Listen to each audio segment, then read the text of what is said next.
उत्तर प्रदेश में मुसलमानों को वोट डालने से रोका गया। अखिलेश यादव ने वीडियो सबूत के साथ पोल खोल दी। इलेक्शन कमीशन कई घंटों बाद होश में आया।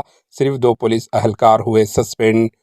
रियासत उत्तर प्रदेश के बाई इलेक्शंस के लिए पोलिंग का अमल जारी था, ताहम कुछ इलाकों में पुलिस की जानिब से माबिना तौर पर मजहब की बुनियाद पर गैर ज़रूरी वोटर्स को चेक करने के बहाने हिरासान करने और तासब की बुनियाद पर लोगों को वोट डालने से रोकने की शिकायत मौसल हुई।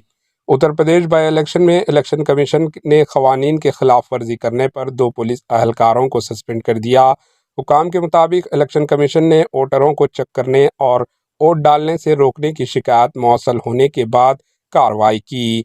समाजवादी पार्टी के सरबराह अखिलेश यादव ने सोशल मीडिया पर इलेक्शन कमीशन से शिकायत की कि एक ख़ास तबके के लोगों को वोट डालने से रोका जा रहा है। इन्होंने सबूत के तौर पर ईसी को एक वीडियो भी भेजा। इसके बाद सीईसी राजीव कुमार ने उत्तर प्रदेश के इलेक्शन अफसर और रिटर्निंग अफसर को इंतखाबी क़ायदे की खिलाफ वर्जी करने वाले 2 पुलिस अहलकारों के खिलाफ कार्रवाई करने की हिदायत दी। ज़िले इलेक्शन हुकाम और ज़िले एसपी ने 2 पुलिस अहलकारों को सस्पेंड कर दिया। समाजवादी पार्टी के मुत्तहिदा लीडरों ने उत्तर प्रदेश पुलिस पर इल्ज़ाम आयद किया कि इसकी जानिब से मुसलमानों को वोट डालने से रोका जा रहा है। मुस्लिम ख़वातीन का निकाब उठाकर चेक किया जा रहा है, जो कानून की खिलाफ वर्जी के मुतारुफ है। इस तरह का अमल पुलिस की जानिब से नहीं किया जा सकता।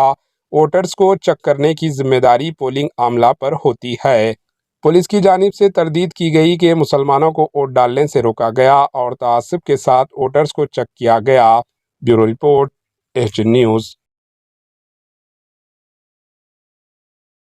हमारे एचएन न्यूज़ को सब्सक्राइब करिए ताकि आपको नोटिफिकेशंस आते रहे वक्त पर।